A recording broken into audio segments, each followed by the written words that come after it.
El anuncio de la subasta no tenía ningún sentido. Búnker militar, puja mínima, $1, sin fotografías, solo coordenadas GPS, y una única advertencia en rojo. El comprador asume toda la responsabilidad. Estructura en ruinas. Entrar bajo su propia responsabilidad.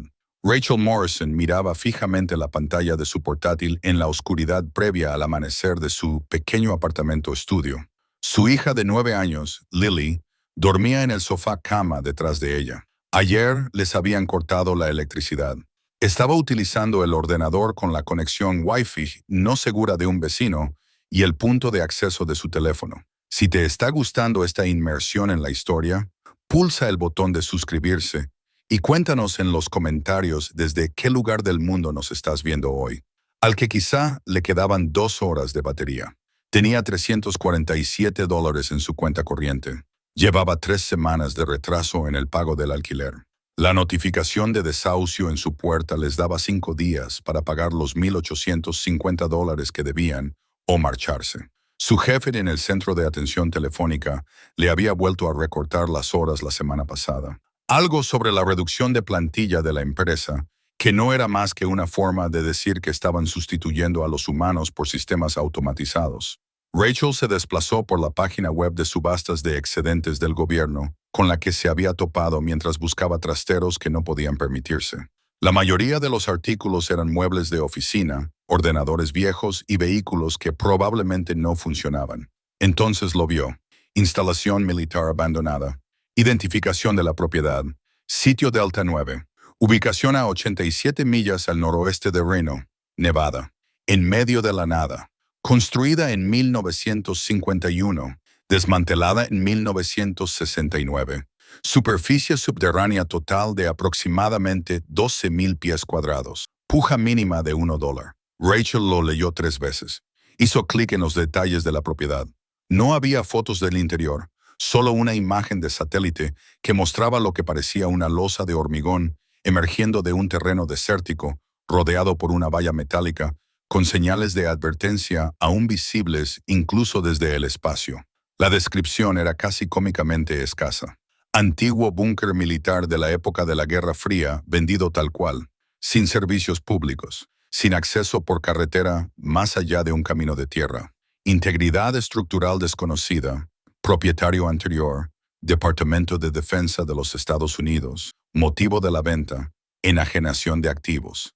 Pensó en su situación, en cómo Lily había llevado el mismo abrigo de invierno durante 3 años, el que tenía la cremallera rota. Rachel lo mantenía cerrado con un imperdible, en cómo habían estado comiendo pasta y salsa enlatada durante 2 semanas seguidas, porque era lo único que podía permitirse. En cómo su hija se merecía algo mucho mejor que dormir en un sofá cama mientras su madre trabajaba 60 horas a la semana y aún así no podía pagar el alquiler.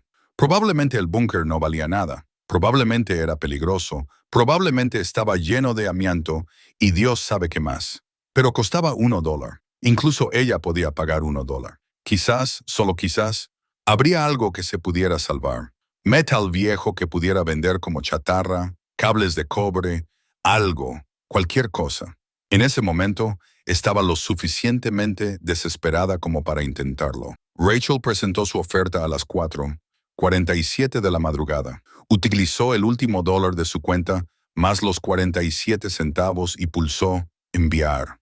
Luego cerró el portátil y fue a preparar el desayuno de Lily, que consistía en los 2 últimos paquetes de avena instantánea y agua del grifo calentada en el microondas antes de que la compañía eléctrica se diera cuenta y también lo cortara. 3 días después llegó un correo electrónico. Enhorabuena. Su oferta de $1 por la propiedad con identificación Delta 9 ha sido aceptada. Por favor, envíe el pago y recoja la documentación en la Oficina Federal de Disposición de Activos en Carson City en un plazo de 14 días o su oferta quedará anulada. Rachel se quedó mirando la pantalla. Realmente había ganado. Era propietaria de un búnker condenado, probablemente en ruinas y sin duda alguna sin valor, en medio del desierto de Nevada. Pero aún así, era algo. Era suyo. La Oficina Federal de Disposición de Activos estaba situada en un centro comercial entre una tintorería y una asesoría fiscal que parecía llevar cerrada desde los años 90. La mujer que estaba detrás del mostrador ni siquiera levantó la vista cuando Rachel entró. Solo deslizó un portapapeles por el mostrador. Firma por todas partes. Hay una pestaña amarilla. Pon tus iniciales en las rojas. Son $1. Rachel firmó. Había traído a Lily con ella porque no podía permitirse una niñera y de todos modos, era sábado.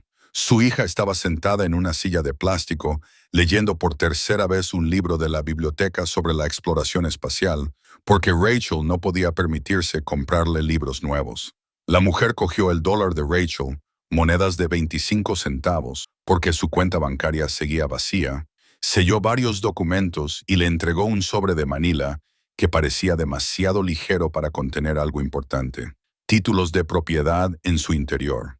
Lo mismo ocurre con el estudio de la propiedad y la última inspección de seguridad, que fue de 1987. Así que tómelo por lo que vale.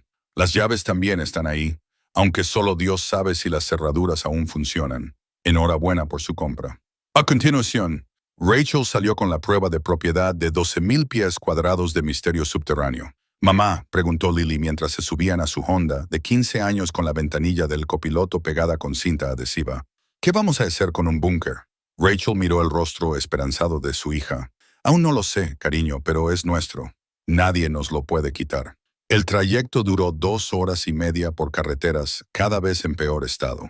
Los últimos 8 kilómetros ni siquiera eran carreteras, solo huellas de neumáticos a través de la maleza del desierto que arañaban la parte inferior de su coche y hacían horribles ruidos chirriantes. Rachel rezó durante todo el camino para que no se averiara, porque su teléfono no tenía cobertura allí, y volver a la civilización con una niña de 9 años a 38 de creerse no era una opción. Finalmente lo encontraron. La entrada del búnker se alzaba en el desierto como una lápida de hormigón, desgastada por el tiempo y cubierta de grafitis de décadas de intrusiones.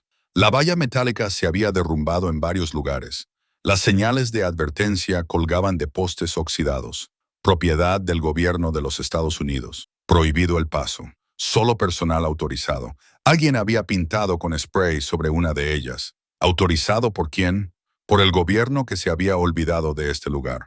La entrada era enorme, una puerta de acero de al menos 3 metros de alto y 2,5 de ancho, diseñada para resistir cosas en las que Rachel no quería pensar. Estaba asegurada con un candado del tamaño de su puño. Rachel sacó las llaves del sobre. Había 3 en un llavero con una etiqueta descolorida que decía «Acceso primario a Site Delta 9». Le temblaba ligeramente la mano mientras introducía la llave más grande en el candado. Giró con suavidad, demasiado suavemente para algo que supuestamente había estado cerrado desde 1969. El candado se cayó y Rachel agarró la manija de la puerta. Un mecanismo con forma de rueda que parecía sacado de un submarino. Lo giró. El metal crujió. Los mecanismos hicieron clic y golpearon dentro de la puerta. Entonces, con un silbido neumático que hizo saltar a Lily, se abrió hacia adentro. Salió aire frío, trayendo consigo el olor a hormigón, metal y algo más. Algo que no era exactamente el olor del abandono. Olía a mantenimiento, a conservación. Rachel encendió la linterna que había traído. Una de esas LED baratas de la tienda del dólar. El haz de luz reveló unas escaleras que descendían hacia la oscuridad absoluta. Paredes de hormigón, sorprendentemente limpias. Barandillas metálicas que solo mostraban óxido superficial. En lo alto podía ver tuberías y conductos eléctricos perfectamente organizados. «Mamá, no me gusta esto», susurró Lily, agarrando las manos de Rachel con tanta fuerza que le dolía. «No pasa nada. Solo echaremos un vistazo rápido. Si da demasiado miedo, nos vamos. Trato hecho. Trato hecho». Bajaron juntas, contando los escalones. 20 escalones, 30, 40. La temperatura bajaba con cada paso, pasando del calor del desierto a un frescor agradable y casi frío. Al llegar abajo, a unos 15 metros bajo tierra, las escaleras terminaban en un pasillo que se adentraba en la oscuridad en ambas direcciones. Rachel iluminó con su linterna hacia la izquierda y luego hacia la derecha. El pasillo era lo suficientemente ancho como para que 3 personas pudieran caminar en fila, con puertas a ambos lados cada 6 metros aproximadamente. Cada puerta tenía un número estampado al estilo militar. DM1, DM2, DM3. Probó la primera puerta, que estaba cerrada con llave. La segunda también estaba cerrada, pero la tercera puerta era diferente. No solo estaba abierta, sino que alguien la había dejado deliberadamente abierta con un tope de goma. El corazón de Rachel latía con fuerza. «Quédate detrás de mí», le dijo a Lily. Empujó la puerta hasta abrirla por completo. La habitación que había detrás era enorme, de al menos 40 pies cuadrados. Si te gusta esta historia, dedica un momento a suscribirte y activar las notificaciones. Nos ayuda a seguir produciendo contenidos tan detallados como este. Estaba llena de estanterías metálicas que se extendían desde el suelo hasta el techo. Y en esas estanterías cubiertas de polvo, pero por lo demás impecables, había provisiones, conservas, cajas de comida deshidratada, contenedores de agua, suministros médicos, todo organizado con precisión militar. «¡Wow! Exclamó Lilith. Rachel se acercó a la estantería más cercana. Las latas eran viejas, sus etiquetas estaban descoloridas, pero aún legibles. Frijoles, maíz, melocotones, todos con la fecha estampada en la parte superior. Cogió una lata y le quitó el polvo, envasada el 1 de marzo de 1968.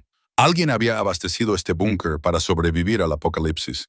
Se movió por la habitación y su linterna revelaba cada vez más cosas. Una radio de manivela todavía en su caja, pilas, docenas de paquetes, mantas selladas en plástico, un botiquín que parecía poder equipar un pequeño hospital. Pero fue lo que encontró en el escritorio de la esquina lo que le cortó la respiración. Un libro de contabilidad abierto con una letra reciente, no de 1968, sino de la semana pasada. Leyó la entrada más reciente. Inspección final completada. Todos los sistemas operativos. Sellos de la cámara acorazada intactos. Filtración de aire en funcionamiento. Energía de emergencia activa. La carga pasa ahora a otros. Que quien lo encuentre tenga el valor que a mí me faltó. Estaba fechado hace 6 días y firmado solo con las iniciales R, T. Las manos de Rachel temblaban mientras pasaba las páginas hacia atrás. Entradas que se remontaban a meses, años, décadas, todas con diferentes escrituras, pero todas diciendo lo mismo. Cámara segura, sistemas operativos, secreto mantenido. «Mamá, hay otra puerta aquí atrás». Rachel se dio la vuelta. Lily estaba de pie al otro lado de la habitación, iluminada por su linterna, señalando algo que Rachel no había visto en las sombras. No era solo una puerta, era la puerta de una cámara acorazada, circular, como las de los bancos, con un dial de combinación y enormes cerrojos alrededor de su circunferencia. Rachel se acercó lentamente. La puerta de la cámara acorazada era diferente a todo lo demás en el búnker, donde el resto mostraba signos de antigüedad y desgaste, mientras que esta estaba inmaculada. El metal brillaba. El dial de combinación se movía suavemente cuando lo tocó. Alrededor del marco de la puerta, alguien había limpiado recientemente décadas de polvo, revelando una inscripción grabada en el metal. Reserva Federal, depósito de emergencia, solo acceso autorizado, establecido en 1951. Depósito de emergencia de la Reserva Federal. La mente de Rachel se aceleró. Durante la Guerra Fría, el gobierno había construido cámaras acorazadas secretas para proteger la riqueza de Estados Unidos en caso de un ataque nuclear. Lo había leído una vez en un artículo de revista sobre programas desclasificados. Millones, a veces miles de millones de dólares en oro y divisas escondidos en búnkeres por todo el país. La mayoría habían sido desmantelados y su contenido trasladado. La mayoría. Sus manos volvieron a encontrar el libro de contabilidad y pasaron a la primera entrada, del 14 de agosto de 1951. Depósito inicial completado, 847 lingotes de oro de emisión estándar. Valor total, $29 millones, $645,000. Que Dios nos proteja de tener que necesitar esto alguna vez. La siguiente entrada era de años más tarde. 1 de mayo de 1969. Instalación clausurada. Contenido recuperado y trasladado. Transporte retrasado por cuestiones administrativas. Luego, el 1 de junio de 1969, transporte cancelado. Instalación reclasificada. Contenido que permanecerá in situ en espera de revisión. 1 de julio de 1969. Instalación sellada. Personal reasignado. Expediente cerrado. Pero las entradas no terminaron ahí. 1 de agosto de 1969. Escrito con otra letra. Alguien tiene que vigilarlo. Se olvidaron. Pero yo no. Guardaré el secreto. Y así cada mes durante 54 años. Entradas breves. Bóveda segura. Secreto guardado. La última entrada hace 6 días. El cáncer ya no esperará más. 54 años protegiendo lo que se había olvidado. La subasta encontrará a alguien. Alguien que lo necesite más que el gobierno que lo perdió de vista. La combinación es lo que todo el mundo olvida. El año en que prometimos que nunca más. El día en que murió la libertad. El mes en que aprendimos el miedo. Rachel se quedó mirando el críptico mensaje. El año en que prometimos que nunca más. El día en que murió la libertad. El mes en que aprendimos a temer. Pensó en la Guerra Fría, en el miedo que había llevado a la gente a construir búnkeres como este. El miedo que había definido a una generación. El 6 de agosto, la bomba atómica lanzada sobre Hiroshima. El 6 de agosto de 1945. Se acercó a la puerta de la cámara acorazada, con el corazón latiendo tan fuerte que podía oírlo en sus oídos. Lily estaba a su lado. Ambas contenían la respiración. 8 clics a la derecha, 6 clics a la izquierda, 19 clics a la derecha, 45 clics a la izquierda. Un sonido más profundo, como si algo enorme se desbloqueara. La puerta de la cámara acorazada se movió ligeramente. Ya no estaba alineada con el marco. «Mamá, ¿qué hay ahí dentro?» Rachel no respondió. Agarró la rueda del centro de la cámara acorazada y giró. Se movió con más facilidad de lo que debería, suave y bien engrasada, a pesar de décadas de supuesto abandono. Los pestillos se retrajeron con precisos clics mecánicos. Entonces tiró. La puerta se abrió, e incluso en la oscuridad, incluso con sus pequeñas linternas, pudieron ver el brillo del oro. La cámara acorazada tenía el tamaño de un pequeño garaje excavado en roca sólida y revestido de hormigón armado. Pero lo que la llenaba dejó a Rachel sin aliento. Lingotes de oro apilados en filas ordenadas sobre estanterías reforzadas. Cientos de ellos, cada uno con el sello de UGIN, la Reserva Federal y números de serie, cada uno con aproximadamente 30 libras de oro puro. Las piernas de Rachel se doblaron. Se sentó con fuerza en el umbral de la cámara acorazada, incapaz de procesar lo que estaba viendo. Lily avanzó lentamente, casi en trance, y extendió la mano para tocar uno de los lingotes. «Es real».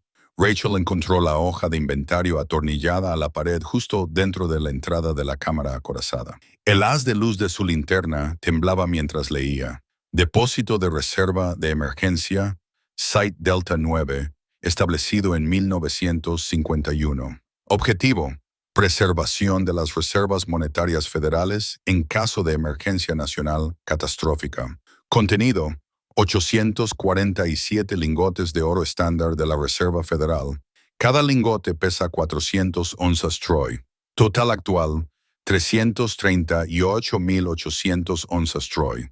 Valor en el momento del depósito: 1951, 5.000. Debajo, alguien había escrito con lápiz mucho más recientemente: precio actual del oro por onza Troy, 1950 en 2024. Valor total actual, 106.000 $1,000.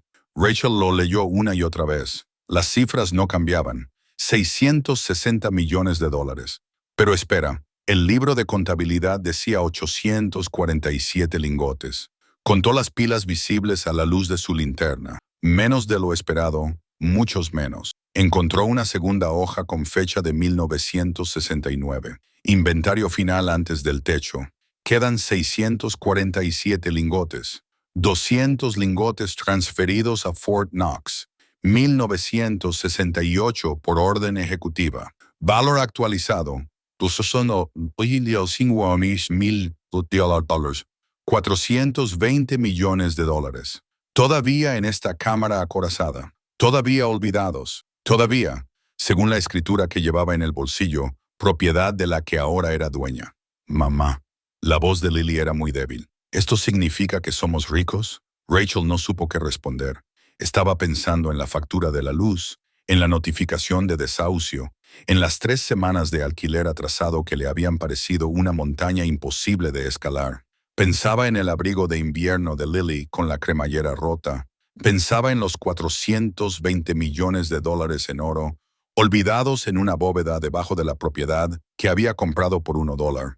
Entonces lo oyó, el sonido que lo cambiaría todo. Pasos arriba, en las escaleras, bajando, varios pares de pasos y voces. La puerta estaba abierta, huellas de neumáticos recientes fuera. Hay alguien aquí. Rachel agarró a Lily, la acercó a ella y apagó las dos linternas. En la repentina oscuridad de la bóveda, rodeada de 420 millones de dólares en oro, abrazó a su hija e intentó pensar. La subasta había sido pública.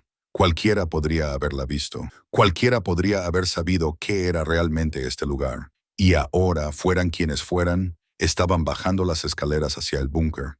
Y Rachel y Lily estaban atrapadas a 15 metros bajo tierra, sin otra salida y con una fortuna que no sabían cómo proteger. Los pasos se hicieron más fuertes, resonando en el pasillo de hormigón. La mente de Rachel barajó opciones imposibles. Esconderse en la cámara acorazada, acabarían encontrándolas.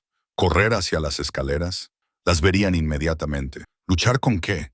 Tenía una linterna LED y una hija de 9 años. «Mamá, tengo miedo», susurró Lily en voz muy baja. Apenas se oía. Rachel abrazó a su hija con más fuerza, pensando frenéticamente. Entonces recordó algo.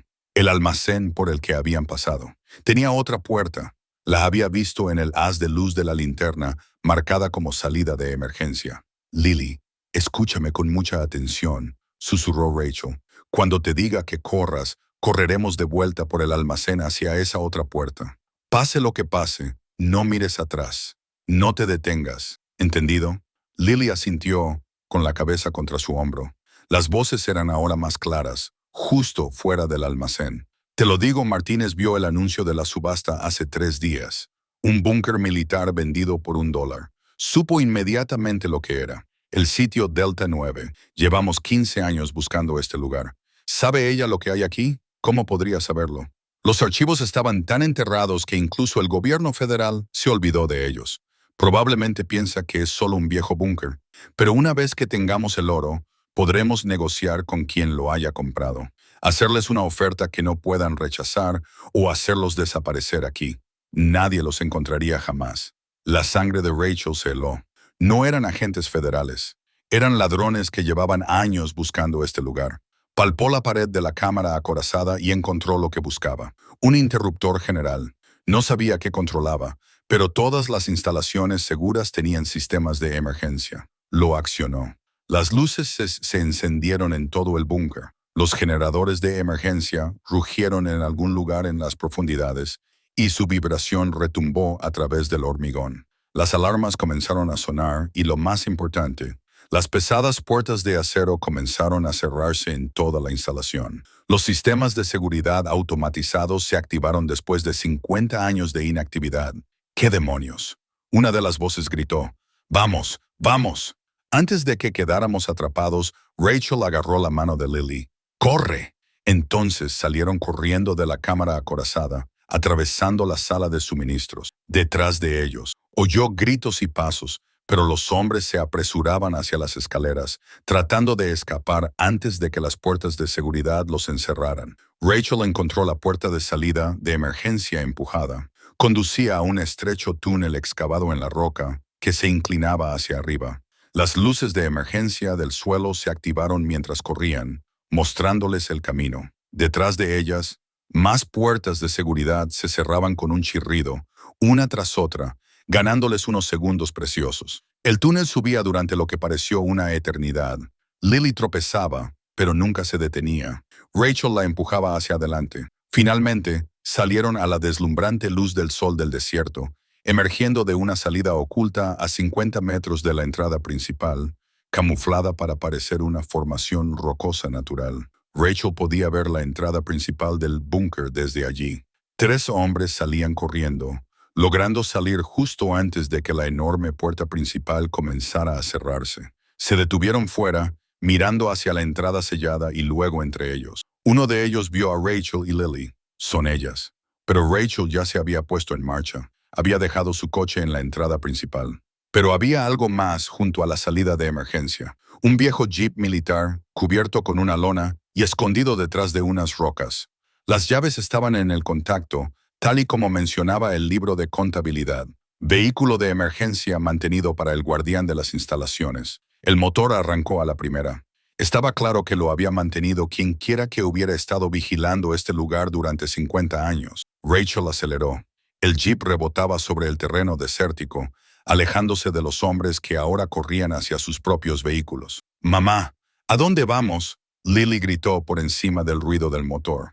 «A la oficina del sheriff, al edificio federal, a cualquier lugar donde haya gente y cámaras». Condujo el jeep a toda velocidad, siguiendo las huellas de neumáticos que finalmente conducirían al camino de tierra. Por el espejo retrovisor podía ver dos SUV que los perseguían, pero el jeep era militar, diseñado para este terreno. Rachel sacó su teléfono. No había señal. Seguía sin haber señal. «Vamos, una barra. 2, suficiente». Marcó. 911. 911. «¿Cuál es su emergencia?». «Me llamo Rachel Morrison. Me persiguen unos hombres armados en el desierto al noroeste de Reno. Intentaron atraparme en un búnker del gobierno. Conduzco un jeep militar. Coordenadas aproximadas». Miró las coordenadas GPS que aún estaban escritas en el salpicadero. «Léalas. Necesito ayuda. Tengo a mi hija de 9 años conmigo». «Señora, no cuelgue. Voy a enviar unidades a su ubicación ahora mismo. ¿Puede describir los vehículos que la persiguen?». Rachel lo hizo mirándolos por el espejo retrovisor. Se estaban acercando. No eran jeeps militares antiguos, sino modernos SUV con potentes motores. Entonces, la salvación apareció delante. Un coche patrulla de la Policía Estatal de Nevada se acercaba por el camino de tierra, con las luces ya encendidas. Los SUV que la seguían se detuvieron bruscamente, dieron la vuelta y desaparecieron en el desierto. Rachel se detuvo junto al coche patrulla, apagó el motor y rompió a llorar. Había estado conteniéndose desde el momento en que oyó pasos en el búnker. El agente se acercó con cautela. «Señora, ¿es usted Rachel Morrison? Hemos recibido su llamada al 911. ¿Están usted y su hija heridas?». «Estamos bien. Estamos bien». Rachel abrazó a Lily, ambas temblando. «No, pero agente, necesito hablar con alguien del gobierno federal. Inmediatamente. Esto es mucho más grave de lo que creí». Lo que sucedió a continuación daría un giro radical a la historia de Rachel. Revelaría una verdad que nadie esperaba y nos recordaría por qué a veces las cosas más valiosas son aquellas que todo el mundo ha olvidado. La comisaría de la Policía Estatal de Nevada en Reno no estaba preparada para este tipo de situaciones. Rachel se sentó en una sala de interrogatorios que olía a café rancio y limpiador de suelos. Lily estaba a su lado, coloreando el reverso de los documentos policiales, porque Rachel no se le ocurría qué más hacer con una niña de 9 años traumatizada que acababa de descubrir que su madre poseía $420 millones en oro olvidado. El agente que las había rescatado, el sargento Rodríguez, había hecho llamadas, muchas llamadas, primero a su capitán, luego al FBI y, al parecer, a alguien del Departamento del Tesoro, que casi sufre un infarto cuando Rodríguez mencionó el sitio Delta 9. Ahora esperaban. Rachel sostenía el sobre de Manila de la Oficina Federal de Disposición de Activos como si fuera un salvavidas.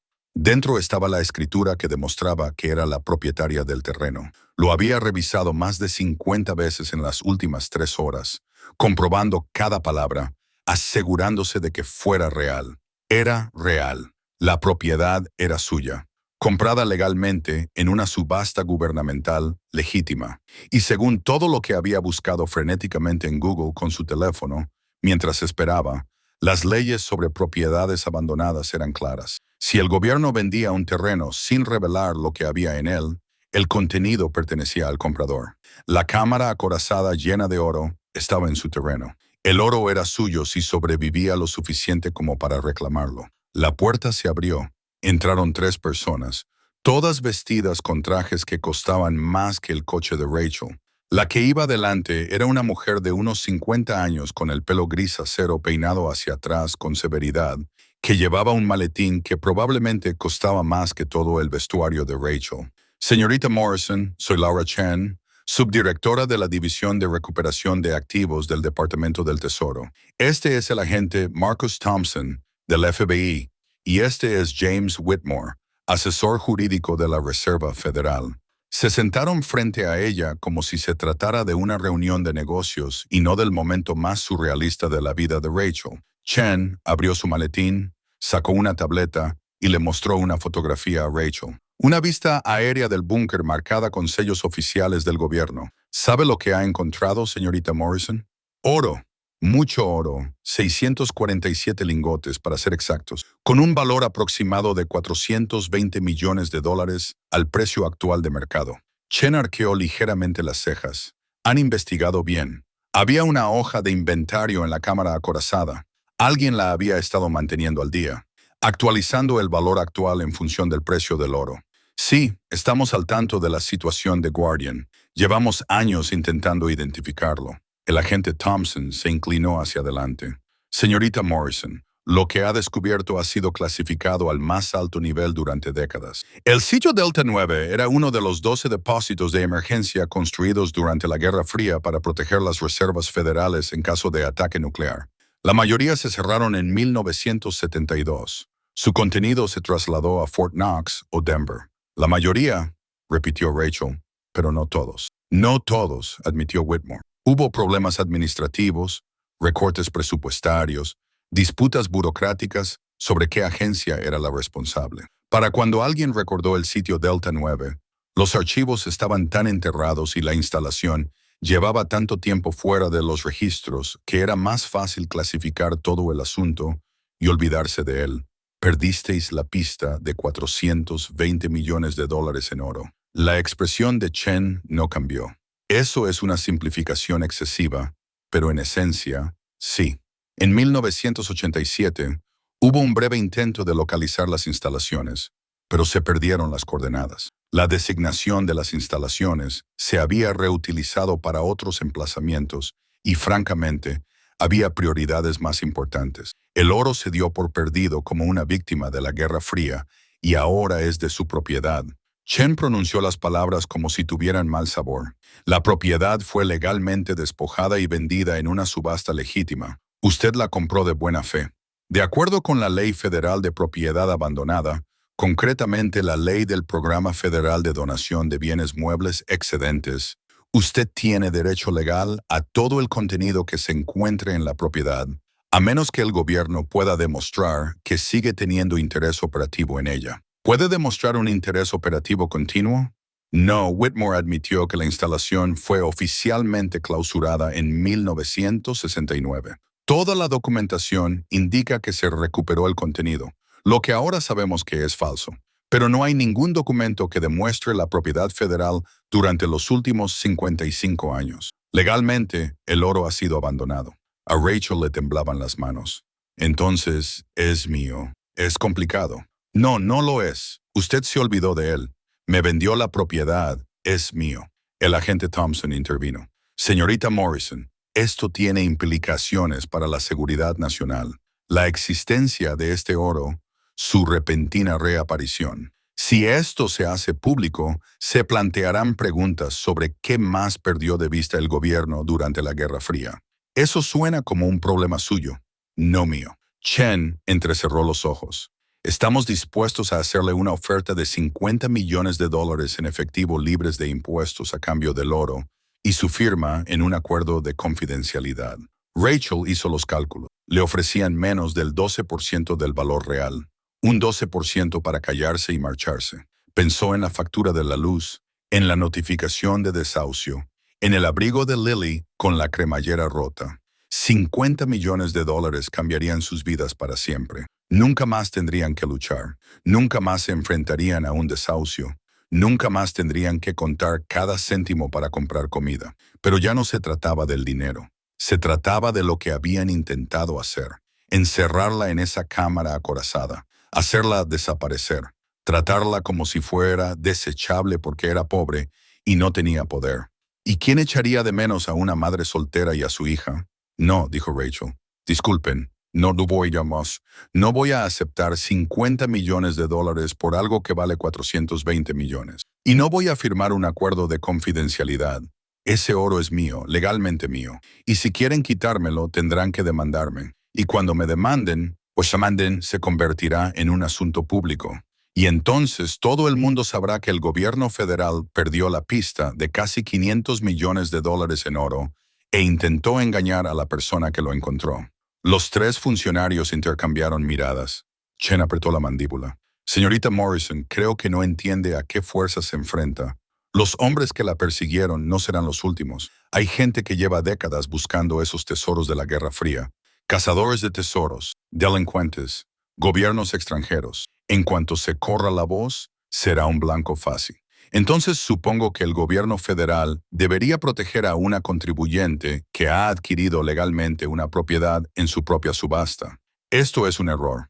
Whitmore dijo, le estamos ofreciendo un acuerdo generoso. Un 12% no es generoso, es insultante.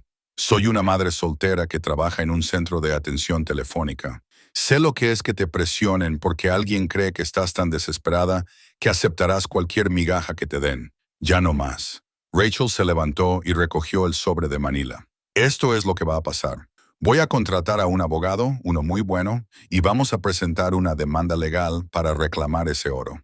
Y luego voy a hacer algo que ninguno de ustedes esperaba, que es utilizarlo para ayudar a personas reales que han sido olvidadas, igual que ese oro fue olvidado. Madres solteras, veteranos, familias trabajadoras, todo el mundo. El sistema que se quedó atrás mientras ustedes estaban ocupados, perdiendo la pista de 420 millones de dólares. Se dio la vuelta para marcharse, pero se detuvo.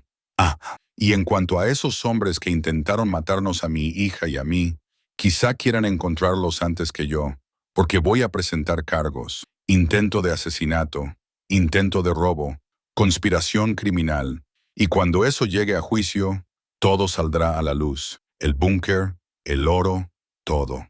La voz de Chen era gélida. Está cometiendo un grave error, señorita Morrison. Quizás, pero es mi error. Rachel tomó la mano de Lily y salió de la sala de interrogatorios. En el aparcamiento, mientras esperaban a que la policía les buscara un lugar seguro donde quedarse, Lily miró a su madre. Mamá, ¿van a intentar quitárnoslo? Rachel se arrodilló y miró a los ojos a su hija. Probablemente, pero cariño, esto es lo que he aprendido hoy. El momento más aterrador no fue encontrar el oro, ni siquiera fue que nos persiguieran. Fue darme cuenta de que había pasado tanto tiempo con miedo que había olvidado que podía luchar. ¿Vamos a ganar? No lo sé, pero lo vamos a intentar. Y a veces, intentarlo es suficiente. La abogada que Rachel encontró se llamaba Patricia Morse, una mujer de unos 60 años que había hecho carrera representando a David contra Goliat. Se había enfrentado a corporaciones, gobiernos y en una ocasión famosa, al IRS. Trabajaba en una pequeña oficina en el centro de Reno y contestaba ella misma el teléfono. ¿Quieres demandar al gobierno federal por 420 millones de dólares en oro? Dijo Patricia, después de escuchar la historia de Rachel. No era una pregunta. Quiero establecer un derecho legal sobre la propiedad que poseo en un terreno que compré legalmente. Patricia se recostó en su silla y estudió a Rachel. Sabes, lo intentarán todo. Expropiación, alegaciones de seguridad nacional, incautación administrativa. Arrastrarán esto por los tribunales durante años. ¿Podemos ganar? Quizás la ley esté realmente de tu lado. Las leyes federales sobre propiedad abandonada son claras. Pero esto no se trata realmente de la ley. Se trata de poder. La pregunta es, ¿podrás manejar lo que viene después? Rachel pensó en Lily, en la vida que habían estado viviendo, de sueldo en sueldo, de crisis en crisis, en la notificación de desahucio y el corte de electricidad y todas las pequeñas humillaciones de la pobreza. He estado manejando cosas peores toda mi vida. Al menos ahora estoy luchando por algo real. Patricia sonrió. Entonces hagamos que algunas personas muy poderosas se sientan muy incómodas. La demanda se presentó 3 días después. Morrison contra el Departamento del Tesoro de los Estados Unidos. El resumen del caso era sencillo. La demandante solicita una sentencia declarativa que establezca la propiedad de los bienes encontrados en terrenos adquiridos legalmente en una subasta del gobierno. La noticia se difundió en cuestión de horas. Una madre soltera demanda al gobierno por 420 millones de dólares en oro perdido. CNN, descubierta una cámara acorazada de la Guerra Fría. Batalla legal por una fortuna olvidada. Washington Post. Una mujer compró un búnker por $1. Encontró 420 millones en oro. El gobierno lo quiere de vuelta. Fox News. El teléfono de Rachel se colapsó de llamadas.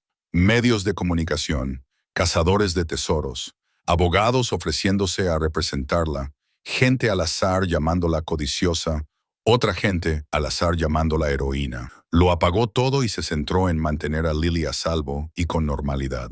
Mientras el mundo se volvía loco a su alrededor, la respuesta del gobierno fue rápida y brutal. Solicitaron la incautación de emergencia de la propiedad, alegando intereses de seguridad nacional. Enviaron guardias armados al búnker y lo volvieron a sellar. Congelaron las cuentas bancarias de Rachel, alegando una posible deuda tributaria. Patricia contrarrestó cada movimiento. Solicitó protección en virtud de las leyes de protección de denunciantes. Argumentó que la propia subasta del gobierno constituía un abandono. Y Matt, lo más importante, filtró todo a la prensa, todos los documentos, todas las gestiones legales, todos los intentos del gobierno de intimidar a Rachel para que se sometiera. La opinión pública se decantó a favor de Rachel.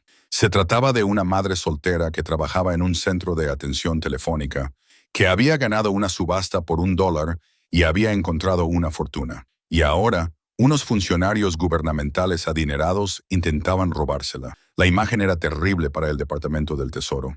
Y lo que es más importante, Rachel ya no estaba sola. Un grupo de veteranos presentó un escrito amicus curiae en apoyo de su reclamación, argumentando que si el gobierno no podía hacer un seguimiento de cientos de millones en oro, no tenía derecho a reclamarlo. Una organización sin ánimo de lucro, centrada en la transparencia gubernamental, se unió al caso, utilizándolo para exigir la rendición de cuentas de todos los activos de la época de la Guerra Fría. 3 senadores, intuyendo una oportunidad política, solicitaron audiencias sobre la gestión de los activos federales. La presión aumentó hasta que el Tesoro no tuvo más remedio que negociar. La reunión tuvo lugar en un tribunal federal, mediada por un juez que claramente estaba harto de ambas partes. Rachel se sentó con Patricia a un lado de la mesa. Chen, Thompson y Whitmore se sentaron frente a ellas junto con otros 4 abogados del gobierno. Estamos dispuestos a ofrecer $150 millones, comenzó Chen. Oferta final. Acéptenla o los enterraremos en procedimientos legales durante la próxima década. Contraoferta, dijo Patricia con calma. Usted reconoce la propiedad legal de Rachel de todo el contenido encontrado en la propiedad comprada legalmente. A cambio, Rachel acepta lo siguiente. El oro se liquidará lentamente a lo largo de 5 años para evitar perturbaciones en el mercado. El 30% de los ingresos netos se destinará a impuestos federales. Otro 15% se destinará a impuestos estatales y locales. El 55% restante pertenece a Rachel, que lo distribuirá como considere oportuno. Son $231 millones para una mujer que hace 6 meses trabajaba en un centro de atención telefónica. Es el 55% de lo que le pertenece legalmente, corrigió Patricia. Ella está ofreciendo al gobierno el 45% de algo que usted había dado por perdido. Son aproximadamente $189 millones que no esperaba volver a ver nunca más. O puede seguir luchando y arriesgarse a que un fallo judicial no le conceda nada. Los abogados del gobierno deliberaron en voz baja. Finalmente, Chen habló. Necesitamos ciertas condiciones, una estructura fiduciaria, una gestión profesional y auditorías periódicas. De acuerdo, dijo Rachel, hablando por primera vez. Yo también quiero esas cosas. No intento ocultar nada, solo quiero lo que es justo y la publicidad, la cobertura de las noticias. No puedo controlar lo que hacen los medios de comunicación, pero no me interesa ser famosa. Me interesa utilizar este dinero para ayudar a las personas que han sido olvidadas. Así sin más, el oro quedó en el olvido. Más susurros entre el equipo del gobierno. Entonces habló Whitmore. ¿Qué personas? Rachel llevaba semanas pensando en ello. Quiero crear una fundación para familias trabajadoras que viven al día, padres solteros, personas ahogadas por deudas médicas o préstamos estudiantiles, personas que trabajan a tiempo completo y aún así no pueden pagar el alquiler. A todos, el sistema les falló mientras ustedes estaban ocupados perdiendo la pista de $420 millones. Algo cambió en la sala. Incluso los abogados del gobierno parecieron reconocer que Rachel no solo luchaba por sí misma, luchaba por todos los que estaban en su misma situación. Necesitaremos la aprobación de la estructura de la fundación, dijo Chen con cautela. De acuerdo. Necesitaré la aprobación de su proceso de auditoría. Ambos tendremos supervisión. Esto es muy irregular. También lo es perder la pista de 420 millones de dólares en oro durante 50 años. El acuerdo final tardó 3 meses en negociarse, pero se firmó en enero, 7 meses después de que Rachel hubiera pujado $1 por un búnker abandonado. Las condiciones eran sencillas. Rachel era la propietaria del oro. El gobierno proporcionaba seguridad y apoyo logístico. El oro se vendería a lo largo de 5 años a través de canales oficiales. Después de impuestos, Rachel obtendría aproximadamente 231 millones de dólares. Nunca volvería a trabajar en un centro de atención telefónica. Pero lo más importante es que tampoco lo harían miles de personas más si su fundación funcionaba como ella había planeado. Lo primero que hizo Rachel fue pagar el alquiler atrasado, los $1,850 que debían. Entregó en mano el cheque al antiguo casero, que había estado llamando a diario exigiendo el pago. Él miró el cheque y luego a Rachel. ¿De dónde has sacado este banco de goma? No, dijo Rachel amablemente. Lo compré por $1. Lo segundo que hizo fue llevar a Lily a comprar un abrigo nuevo para el invierno. Fueron a unos grandes almacenes y Rachel le dijo a su hija que podía elegir cualquier abrigo que quisiera. Cualquier abrigo. Lily pasó por alto los caros y eligió una sencilla chaqueta azul que estaba en oferta. Este es bonito. Cariño, puedes elegir el que quieras. El dinero ya no es un problema. Lily negó con la cabeza. Este es perfecto y está en oferta. Puede que otra persona necesite los más caros más que yo. Rachel se echó a llorar allí mismo, en los grandes almacenes. Como su hija había aprendido a ser consciente de la escasez desde muy pequeña, no podía desaprenderlo, aunque la escasez ya no existiera. Ese día compraron 3 abrigos, uno para Lily y 2 para donar al refugio infantil, donde se habían alojado durante un mes 2 años antes, cuando les desahuciaron. Lo tercero que hizo Rachel fue contratar a Patricia Morse como asesora jurídica de la fundación, con un sueldo 3 veces superior al que Patricia ganaba en su pequeño bufete. No tienes por qué hacer esto, dijo Patricia. Ya me has pagado los honorarios legales. No lo hago porque tenga que hacerlo. Lo hago porque luchaste por mí cuando no tenía nada. Ahora tengo algo y lucho por los demás. Necesito a alguien que sepa luchar. La fundación se puso en marcha en marzo, 11 meses después de que Rachel comprara el búnker. Se llamaba Second Chance Foundation, Fundación Segunda Oportunidad, y su misión era sencilla: proporcionar ayuda económica directa a familias trabajadoras en crisis. No préstamos ni programas, sino pagos directos en efectivo a personas que necesitaban ayuda inmediata, hoy mismo, desesperadamente. Pago de deudas médicas, notificaciones de desahucio, alquileres cubiertos, coches averiados que se necesitan para trabajar, préstamos estudiantiles que te ahogan, pagos realizados. Las directrices de la fundación eran deliberadamente amplias. Si trabajas, lo intentas, haces todo lo posible y aún así te quedas atrás, cumples los requisitos. Las solicitudes se multiplicaron. Miles en la primera semana, decenas de miles en el primer mes. Cada una de ellas era una historia como la que Rachel había vivido, de personas que se esforzaban al máximo, trabajaban demasiado y aún así no llegaban a fin de mes. Rachel contrató a un equipo para tramitar las solicitudes. Antiguos trabajadores sociales, profesores, organizadores comunitarios, personas que sabían distinguir entre necesidad y deseo, que entendían que a veces $500 marcaban la diferencia entre sobrevivir y hundirse. Los primeros cheques se enviaron en abril. Un padre soltero de Baltimore, cuyo coche se había averiado y no podía ir al trabajo sin él. $3,200 para la reparación. Una mujer de Phoenix que se enfrentaba al desahucio porque le habían reducido las horas de trabajo. $1,400 para el alquiler.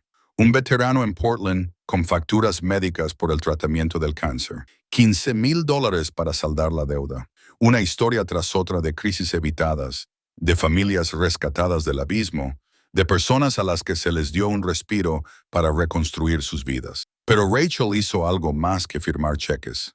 Se asoció con escuelas de formación profesional para ofrecer programas de formación gratuitos. Trabajó con hospitales para negociar la reducción de la deuda médica de los beneficiarios de la fundación. Creó un fondo legal para ayudar a las familias trabajadoras a luchar contra los prestamistas abusivos y el robo de salarios. Estableció subsidios para el cuidado de los hijos de padres solteros que intentaban trabajar y estudiar al mismo tiempo. La fundación se convirtió en lo que Rachel había necesitado años atrás, una red de seguridad para personas cuyo único delito era trabajar duro en una economía que no pagaba lo suficiente.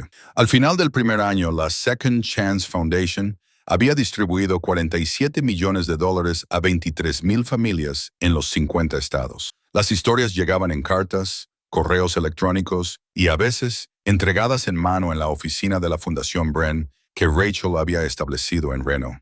Salvaste a mi familia, iba a perder mi casa. Ahora mis hijos siguen teniendo un hogar. Había perdido la esperanza. Tu ayuda me recordó que no debía hacerlo. Estaba a 3 días de quedarme sin hogar. Ahora tengo un futuro. Rachel leía todas las cartas, todas y cada una de ellas. Quería recordar cómo se sentía. La desesperación, el miedo, el cálculo constante de qué factura pagar y cuál dejar pasar. No quería olvidar nunca que ella misma había sido una de esas cartas, a un paso de perderlo todo. La atención de los medios era intensa, pero Rachel aprendió a gestionarla.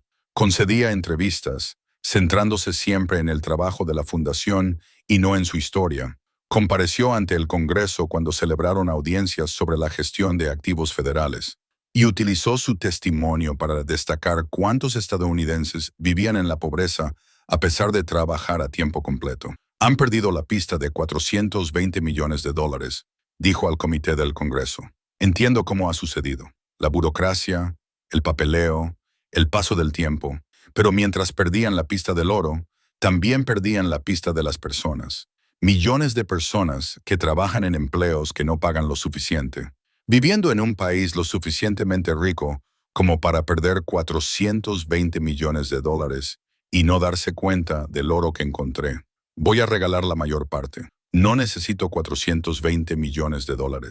Necesitaba seguridad, protección, esperanza. Eso es lo que intento proporcionar ahora. Lo que me hubiera gustado que alguien me hubiera proporcionado a mí. La congresista que presidía la audiencia se inclinó hacia adelante. Señorita Morrison, ¿qué cree que debería aprender el gobierno de esta situación? Rachel lo pensó. Que las cosas que olvidamos son a menudo las que más importan, ya sea el oro en un búnker o las madres solteras que trabajan turnos dobles. Presten atención, recuerden, cuídense. Los hombres que intentaron atrapar a Rachel en el búnker fueron finalmente encontrados y procesados. Resultó que formaban parte de un grupo más grande de cazadores de tesoros que llevaban décadas buscando bóvedas de la Guerra Fría. Habían estado vigilando las subastas del gobierno, buscando propiedades que coincidieran con los perfiles geográficos de instalaciones secretas conocidas. Habían visto el nombre de Rachel en la lista de ganadores de la subasta y la habían rastreado hasta el búnker, con la intención de hacerse con el oro antes de que ella se diera cuenta de lo que había encontrado. Fueron condenados por intento de secuestro, conspiración criminal y otros cargos. Cada uno recibió entre 10 y 15 años. Rachel asistió a la vista para dictar sentencia. Uno de ellos, un hombre llamado Martínez, se disculpó con ella y con Lily, con lágrimas corriéndole por las mejillas. Estaba desesperado. Había pasado 15 años buscando. Lo había invertido todo. Pensaba que el oro me salvaría. Lo siento. Siento mucho haber asustado a su hija. Rachel lo miró. A este hombre que la había aterrorizado, que la había hecho sentir acosada e indefensa. Y lo entendió porque ella también había estado desesperada. Sabía lo que la desesperación podía llevar a hacer a las personas. Te perdono, le dijo. Y cuando salgas, si necesitas ayuda para empezar de nuevo, ponte en contacto con la fundación. Lily tenía ahora 11 años y prosperaba de una manera que Rachel nunca hubiera imaginado. Vivían en una casa modesta en Reno. Nada extravagante, solo con el espacio, la luz y la seguridad suficientes. Lily tenía su propia habitación, con estanterías llenas de libros que realmente le pertenecían, no libros de la biblioteca que tenían que devolver. Se unió al club de robótica de la escuela y hablaba de convertirse en ingeniera. A veces hacía voluntariado en la fundación, ayudando a procesar solicitudes, viendo la misma desesperación con la que su madre había vivido una vez. «Mamá», preguntó Lily una noche mientras preparaban la cena juntas en su cocina real, con alimentos frescos reales. De hecho, habían comprado sin calcular cada centavo. ¿Echas de menos alguna vez cuando éramos solo nosotras contra el mundo? Rachel lo pensó. Echo de menos lo sencillo que era en algunos aspectos. Pero cariño, no éramos nosotras contra el mundo. Era el mundo contra nosotras. Y apenas sobrevivíamos. Ahora no solo sobrevivimos, prosperamos y ayudamos a otros a hacer lo mismo. Estoy orgullosa de ti, mamá. Yo también estoy orgullosa de ti, cariño. Podrías haber pedido cualquier cosa después de encontrar ese oro. Elegiste un abrigo en rebajas porque alguien más podría necesitar los caros más que tú. Eso me dice que vamos a estar bien. 2 años después de encontrar el búnker, Rachel hizo algo inesperado. Compró la propiedad que rodeaba el búnker, 400 acres adicionales de terreno desértico, y lo convirtió en algo nuevo. El campus de la Fundación Segunda Oportunidad, el antiguo búnker, se convirtió en un museo que cuenta la historia de la preparación para emergencias durante la Guerra Fría, de los programas gubernamentales olvidados, de la gente común que terminó guardando secretos extraordinarios. El guardián que había mantenido el sitio Delta 9 durante 50 años fue finalmente identificado como Richard Torres, un sargento retirado del ejército que había muerto de cáncer pocos días antes de que Rachel comprara la propiedad. El museo honra su memoria. Este hombre que había cumplido una promesa que nadie más recordaba. Pero el campus era más que un museo. Rachel construyó un centro de formación que ofrecía clases gratuitas de oficios y habilidades. Creó una guardería para los estudiantes con hijos. Creó un complejo de viviendas para familias en transición, lugares seguros donde vivir mientras se recuperaban. La propiedad desértica que había comprado por $1 y que parecía la compra más desesperada de su vida, se convirtió en un lugar donde la desesperación se transformó en esperanza. En el tercer aniversario de Finding the Gold, Rachel se encontraba en la ceremonia de inauguración del campus, rodeada de personas cuyas vidas habían cambiado gracias a la fundación, antiguos beneficiarios que ahora eran empleados, donantes, voluntarios, personas a las que se les había dado una segunda oportunidad y que ahora ofrecían segundas oportunidades a otros. Patricia Morse, que seguía siendo la asesora legal de la fundación y la mejor amiga de Rachel, le entregó el micrófono. «Deberías decir algo». Rachel miró a la multitud, a Lily, ahora con 12 años, de pie con el club de robótica de su colegio, enseñando ingeniería a los niños más pequeños, a las familias que vivían en las viviendas del campus, a los estudiantes que asistían a las clases de formación, al museo, a los visitantes que aprendían sobre historia y esperanza. «Hace 3 años», comenzó Rachel, «tenía 3 semanas de retraso en el pago del alquiler. Me cortaron la luz. Mi hija y yo llevábamos 2 semanas seguidas comiendo pasta y salsa enlatada. Compré un búnker abandonado por $1 porque estaba tan desesperada que aposté mi último dólar a la posibilidad de encontrar algo aprovechable. Encontré más de lo que soñaba. Pero esto es lo que aprendí. El oro no era el tesoro. El tesoro era comprender que no tenía por qué seguir siendo pequeña, seguir callada, seguir agradecida por las migajas. El tesoro fue aprender que podía luchar, que podía exigir lo que era justo, que podía usar lo que me habían dado para ayudar a otros. Todos aquí tienen una historia. Momentos en los que estuvieron desesperados, asustados, pendiendo de un hilo. Algunos de ustedes recibieron ayuda de esta fundación. Algunos de ustedes ahora brindan ayuda. Todos ustedes entienden que no hay vergüenza en necesitar apoyo y que hay una gran dignidad en brindarlo. El gobierno se olvidó de $420 millones en oro. Se olvidó de ellos durante 50 años. Y creo que eso es una metáfora de cómo nosotros, como sociedad, nos olvidamos de las personas. Nos olvidamos de la madre soltera que tiene 2 trabajos, del veterano que lucha con las facturas médicas, de la familia que está a un paso de la catástrofe porque se le ha averiado el coche. Nos olvidamos o decidimos que no son lo suficientemente importantes como para recordarlos. Esta fundación existe para recordar, para darse cuenta, para preocuparse. Cada persona que solicita ayuda es alguien que importa.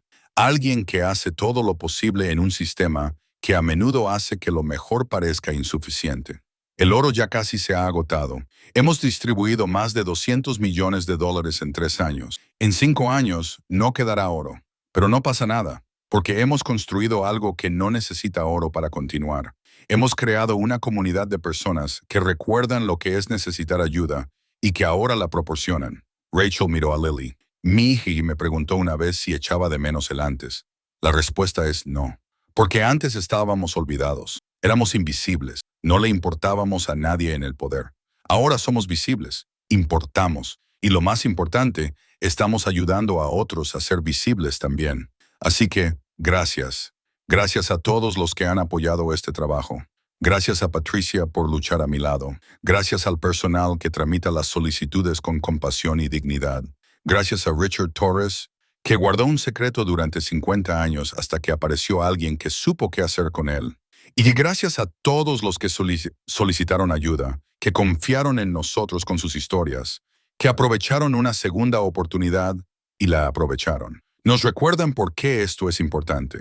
Rachel levantó la mano y miró el paisaje desértico donde se alzaba abandonada una fortaleza de secretos. Este lugar se construyó para proteger la riqueza en caso de catástrofe. La catástrofe llegó, pero no fue la que esperaban. Llegó lentamente, a lo largo de décadas, una erosión de la seguridad de las familias trabajadoras. Pero aquí, en este lugar donde se olvidó la riqueza, nosotros recordamos. Recordamos que las personas importan más que el dinero, que la dignidad importa más que la riqueza, que las segundas oportunidades importan más que nada. Los aplausos fueron sinceros y cálidos. Rachel bajó del estrado y enseguida se vio rodeada de personas que querían darle las gracias, compartir sus historias y contarle cómo la fundación había cambiado sus vidas. Un veterano anciano le estrechó la mano. Mi nieta solicitó ayuda, facturas médicas por el tratamiento del cáncer. Ustedes pagaron todo. Ella está viva gracias a ustedes. Una joven madre con un niño pequeño en brazos sonrió tímidamente. La subvención para el cuidado de los niños. Pude terminar mi carrera. Empiezo a dar clases en otoño. Un hombre de unos 40 años con una camiseta que decía, segunda oportunidad en la reparación de automóviles. Me ayudaste a abrir mi taller. El negocio va bien. El mes que viene contrataré a 2 personas más. Y les pagaré un salario justo porque recuerdo lo que es pasar apuros. Historia tras historia, vida tras vida. Hilos de esperanza tejidos con oro olvidado. Esa noche, tras la ceremonia y la celebración, Rachel y Lily se sentaron en el porche de su modesta casa a contemplar las estrellas del desierto. Las mismas estrellas que brillaban sobre el búnker la noche en que Rachel lo abrió por primera vez, aterrorizada y desesperada, con la esperanza de encontrar algún resto que salvar. Mamá, dijo Lily en voz baja, ¿alguna vez piensas en lo que habría pasado si no hubieras comprado el búnker? Rachel lo pensó. Nos habrían desahuciado. Probablemente habríamos acabado de nuevo en un refugio. Yo habría seguido trabajando en empleos con el salario mínimo, luchando, peleando solo para sobrevivir. De alguna manera lo habríamos conseguido. Somos supervivientes, pero esto es mejor. Esto es mejor, coincidió Rachel. No por el dinero, aunque sin duda ayuda, sino porque he aprendido algo importante. He aprendido que pedir lo que te mereces no es ser codicioso, que luchar por ti mismo no es egoísta, que puedes estar agradecido por la ayuda y al mismo tiempo exigir justicia. El gobierno quería que aceptara $50 millones y me fuera sin hacer ruido. Eso es lo que se supone que debemos hacer las personas como nosotros, aceptar lo que nos dan y estar agradecidos. Pero aprendí que podía decir que no, que podía luchar, y luchar por mí misma significaba que también podía luchar por los demás. Lily se quedó callada un momento. Quiero ser como tú cuando sea mayor. Rachel abrazó a su hija. Sé mejor que yo, cariño. Sé más valiente. Empieza a luchar antes. No esperes a estar desesperada. Recuerda que tú importas. Que tu voz importa, que mereces dignidad, justicia y oportunidades. ¿Seguirá existiendo la fundación cuando sea mayor?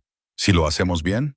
Sí, el oro se habrá acabado, pero la fundación seguirá adelante. El campus seguirá ofreciendo formación, alojamiento y esperanza, porque hemos construido algo más grande que una fortuna. Hemos construido un movimiento. Por encima de ellos, un satélite se deslizaba entre las estrellas.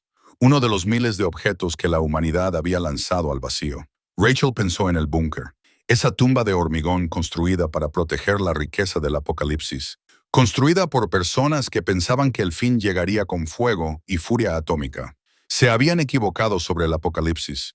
No había llegado de golpe, había llegado lentamente. Una orden de desahucio tras otra, una factura médica, una elección imposible entre el alquiler y la comida. Pero habían acertado en una cosa. La riqueza podía conservarse, protegerse y transmitirse a quienes la necesitaban, pero no de la forma que habían imaginado. 5 años después de comprar el búnker, se vendió el último oro. La última distribución de la Fundación Segunda Oportunidad fue a parar a un padre soltero de Seattle, cuyo coche se había averiado y no podía ir a trabajar sin él. $2,800 para la reparación. El mismo tipo de pequeña crisis que había definido la vida de Rachel anteriormente. El tipo de crisis que parecía el fin del mundo cuando la vivías. La fundación no se detuvo. Para entonces, había establecido suficientes fuentes de financiación alternativas, donantes que se habían inspirado en la historia de Rachel, empresas que buscaban deducciones fiscales y buena publicidad, personas adineradas que recordaban sus propias dificultades o querían evitar que otros las experimentaran. El oro se había acabado, pero el trabajo continuaba. A Rachel le ofrecieron contratos para escribir libros, derechos cinematográficos, giras de conferencias. Rechazó la mayoría de ellos. Aceptó una invitación para dar una charla en su antiguo centro de atención telefónica a los trabajadores que habían compartido sus dificultades. Les habló de cómo encontró el búnker, de cómo luchó contra el gobierno, de cómo aprendió a exigir justicia. Pero sobre todo les habló de algo más sencillo. Yo era como vosotros, les dijo a la sala llena de gente que llevaba los mismos auriculares que ella había llevado, que atendía las mismas llamadas, que ganaba el mismo salario que no era suficiente. Me sentaba en estas sillas, calculaba si podía permitirme la compra o la electricidad, pero no ambas cosas. Llevaba zapatos con agujeros. Veía como mi hija se quedaba sin cosas porque yo no podía proporcionarle más. El oro cambió mis circunstancias, pero no cambió quién soy. Sigo siendo la misma persona que trabajaba aquí, que luchaba aquí. La única diferencia es la oportunidad. Tuve suerte, una suerte imposible, pero esto es lo que aprendí de esa suerte. No debería hacer falta una suerte imposible para sobrevivir. No debería hacer falta encontrar $420 millones en oro olvidado para poder pagar el alquiler, la comida y la dignidad. Te mereces algo mejor. No porque puedas encontrar un tesoro, sino porque trabajas duro, te esfuerzas y te esfuerzas. Eso debería ser suficiente, hasta que el sistema cambie para que eso sea así. Hay organizaciones como la mía que intentan llenar ese vacío, pero lo más importante es que hay poder en luchar por uno mismo, en exigir justicia, en negarse a aceptar que la lucha es inevitable. Tú importas, recuérdalo. La ovación duró 5 minutos. Lily entró en el MIT a los 17 años, estudiando ingeniería con una beca completa que técnicamente no necesitaba, pero que solicitó de todos modos porque los padres de otra persona podrían necesitar el dinero de la fundación más que nosotros. Mamá llamaba a casa todas las semanas para contar historias sobre sus clases, sus proyectos, sus planes para diseñar infraestructuras sostenibles para comunidades en desarrollo. Había heredado la determinación de su madre y le había añadido la creencia de que los sistemas podían cambiarse, que la ingeniería no consistía solo en construir cosas, sino en construir justicia en el mundo. Rachel se quedó en Reno, dirigiendo la fundación, ampliando sus programas, formando a otras personas para replicar el modelo en diferentes ciudades. Salía con alguien de vez en cuando, pero nunca tenía tiempo para algo serio. El trabajo era demasiado importante, demasiado urgente. Siempre había más solicitudes, más familias en crisis, más personas que se quedaban fuera de la red de seguridad.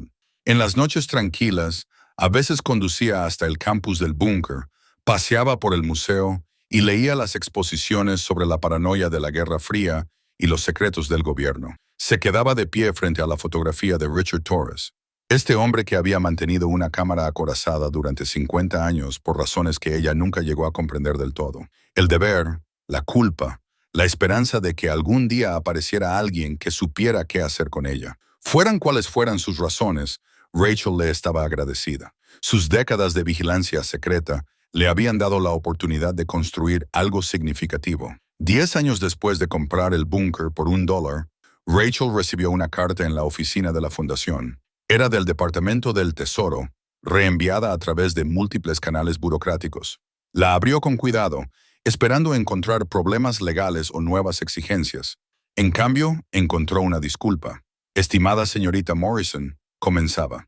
Esta carta llega con 10 años de retraso, pero en nombre del Departamento del Tesoro y del Gobierno Federal, deseamos reconocer formalmente que nuestra respuesta inicial a su descubrimiento del sitio Delta 9 fue inadecuada, injusta y reflejó negativamente nuestro compromiso con la equidad y la transparencia. Su lucha por reclamar lo que era legalmente suyo y su posterior decisión de utilizar esa riqueza para ayudar a otros ha sido un ejemplo para este departamento y para la nación.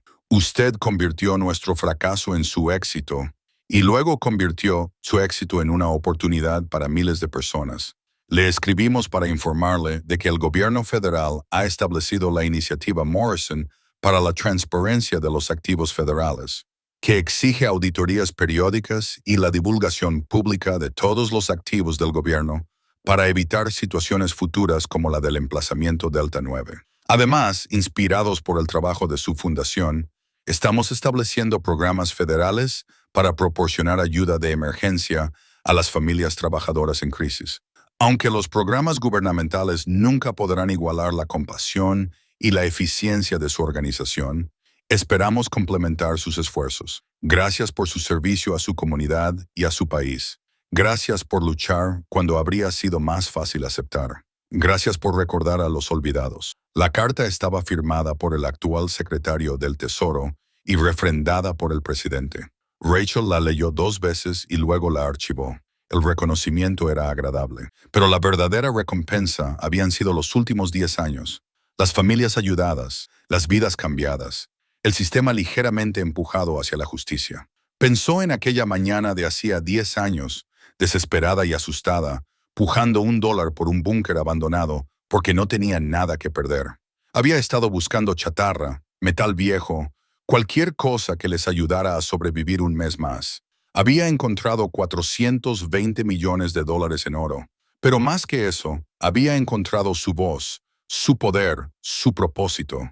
El oro ya no estaba. Se había transformado de lingotes en una cámara acorazada a oportunidades en el mundo. Se pagaron facturas médicas, se evitaron desahucios, se repararon coches, se estabilizaron familias, se preservaron vidas. Rachel Morrison, que antes contaba los centavos para comprar comida, había tomado una riqueza olvidada y la había utilizado para asegurarse de que otros no fueran olvidados. A veces, Rachel se reunía con los beneficiarios de la fundación en el campus, sentándose con ellos en el centro de visitantes que daba a la antigua entrada del búnker.